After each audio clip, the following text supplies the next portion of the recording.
लोकशाहीमध्ये आपल्याला सगळ्यांनाच असं वाटतं की अशा नराधमाला भर चौकामध्ये फाशी दिली पाहिजे, पण ती लोकशाहीत करता येत नाही.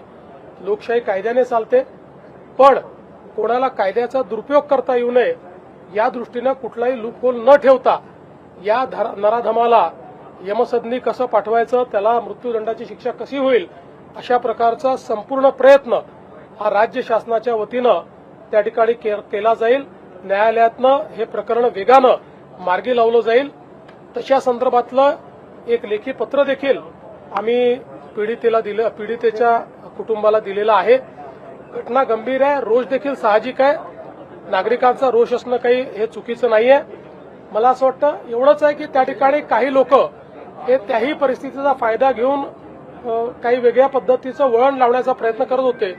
पण मी मुलीच्या वडिलांचे आभार मानतो की त्यांनी ती परिस्थिती समजून घेतली आणि सीपींशी चर्चा केल्यानंतर त्यांनी हा निर्णय केला की आम्ही हे कॉल ऑफ करू. दुर्दैवाने काही लोक त्यांनाही जाऊ देत नव्हते, त्यांनाही अडवायचा प्रयत्न करत होते. ते लोकही कोण आहेत हे लक्षात आलेलं आहे, पण ठीक आहे, आता त्याच्याबद्दल फार काही आपल्याला करायचं नाहीये. मात्र मुलीच्या वडिलांनी जो काही त्या ठिकाणी ती भूमिका घेतली त्याबद्दल आम्ही त्यांचे आभारी आहोत आणि या कुटुंबाच्या पाठीशी आम्ही शक्ती ताकदीनं उभे राहू.